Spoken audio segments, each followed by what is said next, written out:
godhee bara anu wanta ofii kiyyaatti yaadeetiin waan hin godhee baraan maaltu na aarsa wani na aarsu maal osoo yoo gara biraatiin bahee na aarsa malee waan ofii kiyyaatti yaadee karoorfadhee godhe tokko godhi na aarsu tokko illee hin jiru ana beeka ana gara sooshaal miidiyaa illee fide alallam gara sooshaal miidiyaa fiduun dura jalqaba kan geesseef isatti ergeen ture bulii 15 dura liqimsi gaduma liqimseetumaan jedhise malee ustaas booniyyeeni akka inni baasuuf bulii 15 dura itti ergeen ture.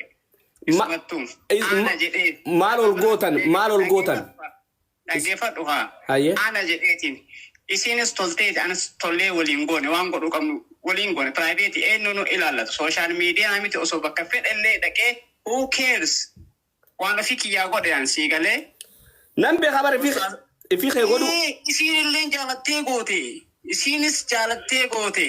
Agartee anna fakkeenya nama bultis qabu miti nama. Hiqqabadhaa jette gizee anama si gorsu kana hudduute wali qabadhu taa'e. Rabbina haa nyaatu biyyee si nyaachisaa nadhoo mana madaame takka kee waan asin jedhe kana dhagaye. Akkan. Wanyi koomentii jala minaaminiin sin baasu. Anee baxaan maxxifoo ne inni kabaabar abreen inni nurkaaraachuu gorsa kiyya fudhadha. Namni maasii dawwalaa miti hin janajjaninii miti. maa janajjantaa miti miilmooni qabadhu abbaa keetii waan taateef qullaaf waraabdu akkan saritti biyyee nyaadhu ati nama guddaa barate haala ijoolletii barate boru aalima deettaa bar boru goota deettaa bar hay boru haadha soddattaa taa bar konkitti umriin akkasi taa beerri hin maraatte jira bar kunniin saroonni biyyaa yaa'eetiin ruuza qufee warra fagaan jedhee akka taate akkuma arge godha. Nagee umriin kee gaafa deeme gaafa biyya galte gaafa ilmaan kee guddatan gaafa haadha soddaatii taate viidiyoon kee kun yoo tasa miidiyaa irra dhufe soddaan kee yoo arge qabriitamti si fuudha. Itti mee doktor yaadachiisi. Ihe fiqir adeellam ibdat ነው ጥጋብ ነው ሩዘ ቀነሲ ከናፍ እንጀና በር ፉርማኒ ቁባን ኡፎይሲሶ ዴዞ ሩዝ መቀነስ ነው አንድና አንድ ብቻ ነው አካረ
السلام عليكم ورحمة الله وبركاته كبجمتوتا في دعوتوتا وردفتوتا يوتيوب channelك يجلت أرقمتا ويلكم الشمار كفونون ديكيسانو alaaf biyya keessatti akka guddaa amantii kutaa ganda osoo hin jenne baguma jiraatanii hordoftoota kiyya hedduunaaf galatooma warroonni hangamaa hordoftanii warroonni harootatan weelkaan baga gama YouTube channel kiyya nagaan dhuftanii seenaa subscribe like share godhaa isiniin jira isin simadhee jira egaa hordoftoota kiyya viidiyoo wayii boonii samoona kana kaleedheen gadda kana miidiyaa irra deemu kana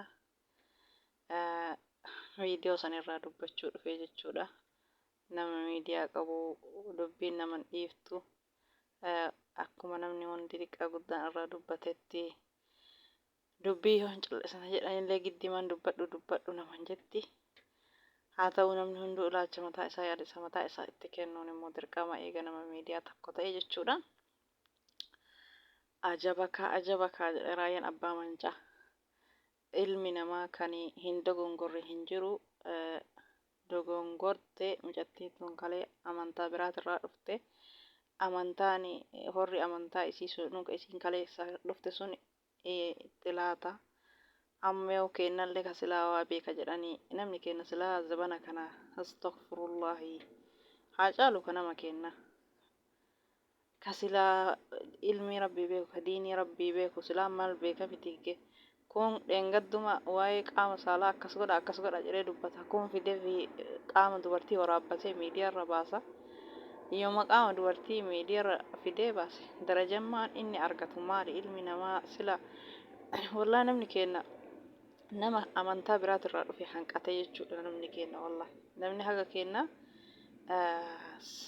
zabana kana maraataa jiru hin jiru jechuudha nama tokko yoo jaalatte wajjin haasa'ii ijaan ajjante wannummaan viidiyoo waraabbatan kun maaliif viidiyoo waraabbatan jaalalli argama boru ittiin waan san quuxessuuf akka nama san jaalala osoo hin taane kuni waan biraati malee jaalalaaf miti sijjammar namni yoo viidiyoo nama waraabu qaama namaa qullaa jaalalaaf osoo hin taane boru nama kana ittiin as gaddadaa boru nama kana mataa ittiin gaccabsaa boru nama kana salphisaa boru nama kana xiqqeessaa karoora baafateeti malee namni viidiyoo nama waraabu jaalalaaf miti jaalalli duruu ima jira jaalalli viidiyoo qaama wal waraabbatanii miidiyaa adda babaayii namni marti arguu irratti fidanii gadhiisan akka waan kanaaf darajaan nama dabalamu jechuudha.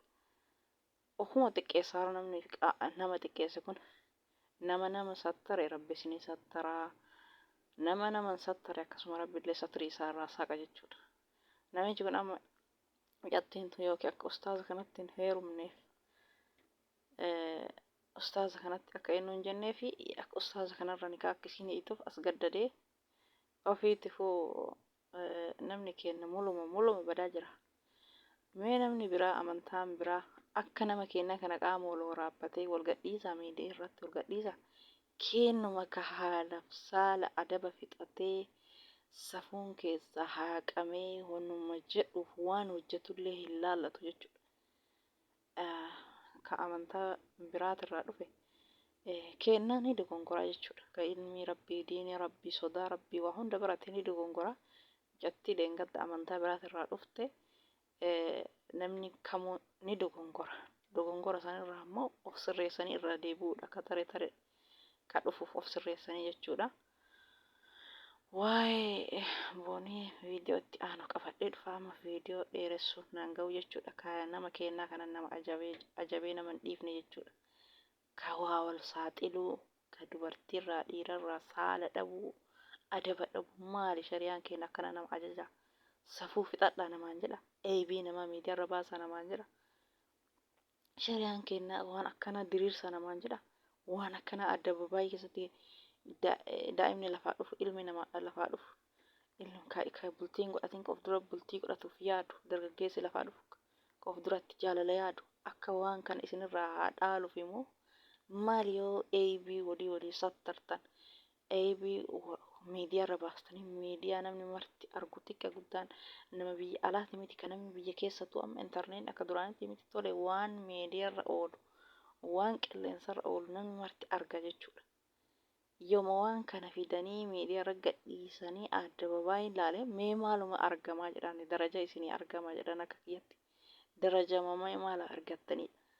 Lakkaayaa uummata keenya wanni akkanaa kun sirrii miti shari'aan teennallee akkana nama dhajechu islaamummaan teennallee akkana nama dhajechu islaamni dur safuu qaba dubbachuun waan tokko saala fidanii miidiyaarra baasanii adda babaa'itti mul'isu waan gaarii kana dalagani yaa obboleeyyan keenya dargaggoonni lafaa dhuftanillee shamarran lafaa dhuftanillee karee fi biyyarraa dhuftan ka askaluu hoggaa 2 hoggaa 3 hoggaa 4 5 biyyarraa dhuftan abbaa feetan hanga feetanillee yoo jaalattan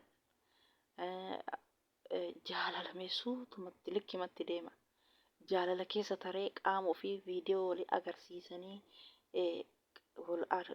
borummoo deebi'anii miidiyaarra ol baasanii haamilee walii ol cabsanii irra caalan isaa kan nafsi ofii baasetu jira jechuudha. Maal jedhee boruu nama keessa gadi baha maal naan jetti haatitii abbaan kiyya maan naan jedhe sumni kiyya maan naan jedha zariin kiyya maan naan jedhe jedhee ka of ajjeesuu filatee of ajjeesetu caalaa jechuudha.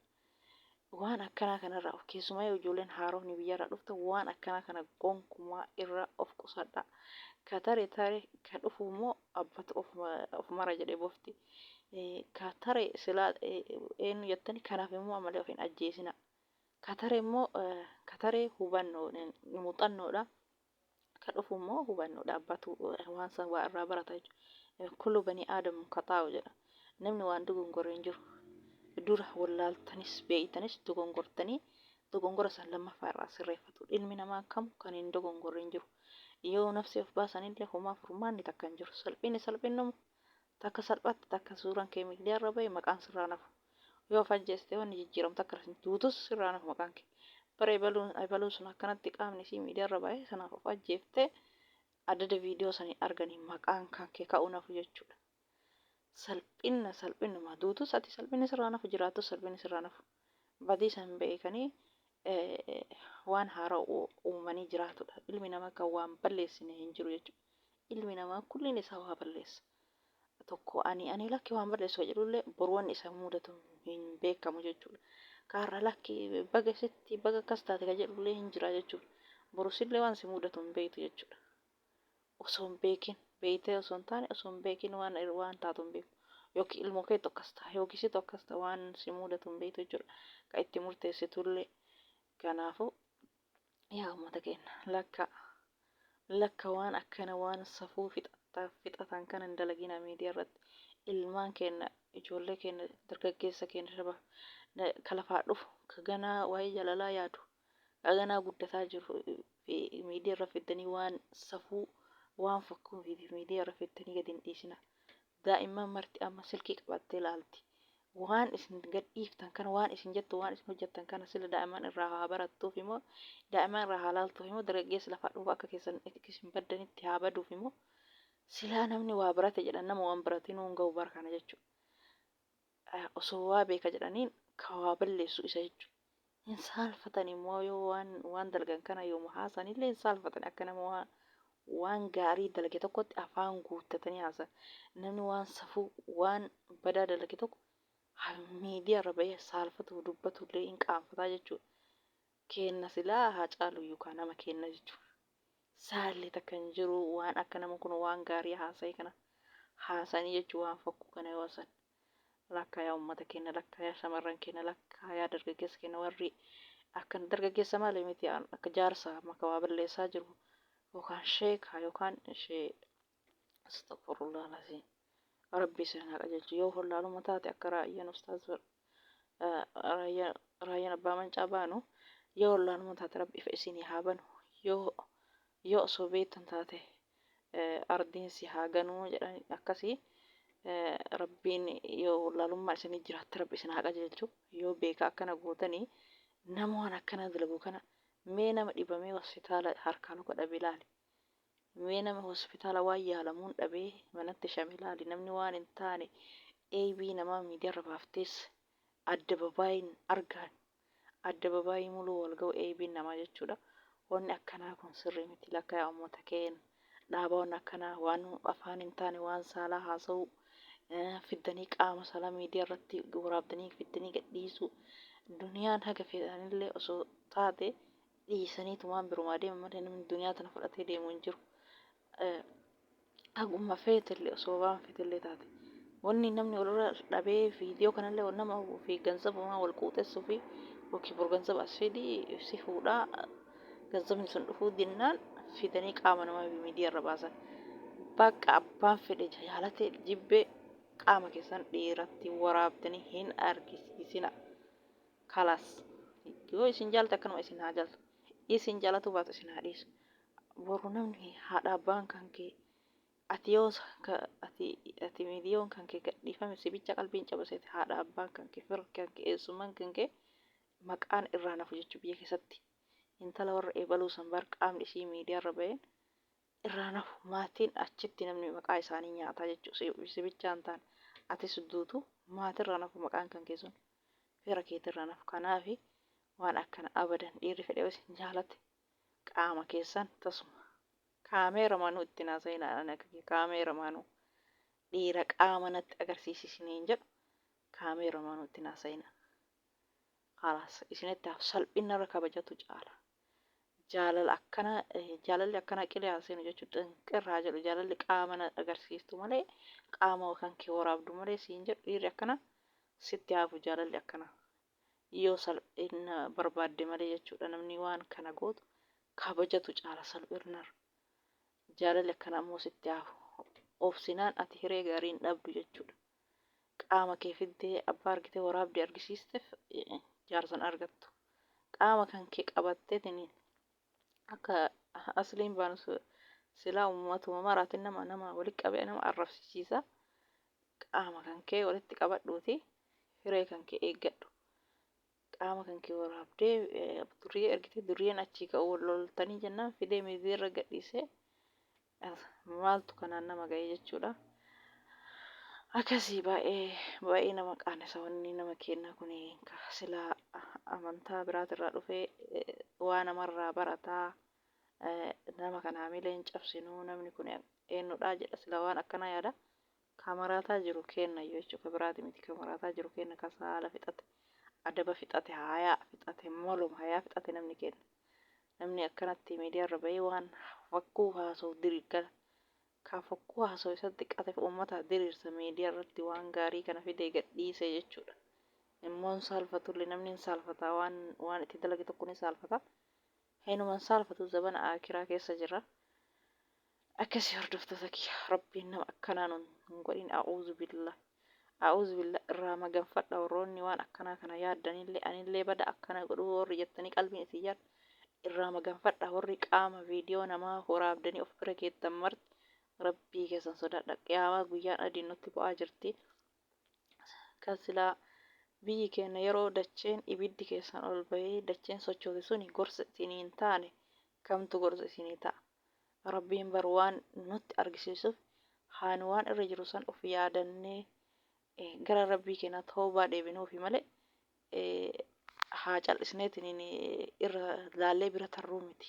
Ka kana caalutu dhufa nutti ka kana caalutu nutti dhufaa jechuudha. Kanaaf warri viidiyoo nama waraabbattanii fura keettanii miidiyaarra gadhiisuuf karoora qabdanii rabbii keessan sodaadhati viidiyoo namaa of bira jiru. Rabbi isin haasattaru rabbi addunyaa akiraa na haasattaru warri jettan viidiyoo dubartiin haadha teeti obboleettii teeti haadha manaa teeti ilmoo teeti viidiyoo dubartii of bira keette saniin maallaqa ittiin barbaadin rabbiin kaasnaa ofii kan niyyanne sii haa banu. Viidiyoo san of biraa haqetti rabbii kan keessa laatti du'aa kadhadhu. Namni viidiyoo namaa of bira keettee ittiin nama quuxessuuf maallaqa ittiin nyaatuuf miidiyaarra gadhiisuuf karoorfatte of biraa haqetti rabbii kee kadhadhu. Rabbiin kan makasan caalu bakka sii haa buusu maallaqa ittiin argatuuf qaama dubartii waraabdee yoo bultii ijaaratu hedde talasan bultii yoo ijaaratu hedde viidiyoo of biraa kaasiti bultii ijaaradhu haadha manaa ta'e godhadhu. Yoo haadha manaa godhachuun inni viidiyoo waraabbattee viidiyoon hin quuxessin viidiyoo miidiyaarra hin baasin. Yoo rabbiin rahmata nu haa godhu rabbiin hiyyummaa kanarra rakkoo kanarra nu haa jijjiiru haraaman waan hin taaneen ilma namaa satirii irraa saaqanii satirii namaa eebii namaa gabbaasanii maallaqa nyaachurra halaala rabbii harkaa luka namaa kenna san dalagatanii halaalan rabbii ofirraa kadhatanii nyaatanii jiraatutu caala. Waan akkana irraa fagaadhaa rabbiin uummata keenya ka jallate haa qajeelchu. Akkasii hordoftoota kiyya wanni dubbatan baay'ee dubbatameen rabbi uummata keenya haa qajeelchume uummata akkana saala dhabe kana miidiyaa irratti ka eebii nama ji'a tokko yoo turre ji'a lammataa salphina dhageenya ji'a tokko yoo turre ji'a lammataa salphina dhageenya. Yaa rabbi ati salphina nu agarsiisini. Ummat nama satirii nama eebii nama miidiyaarra baasu nun agarsiisin yaa rabbi.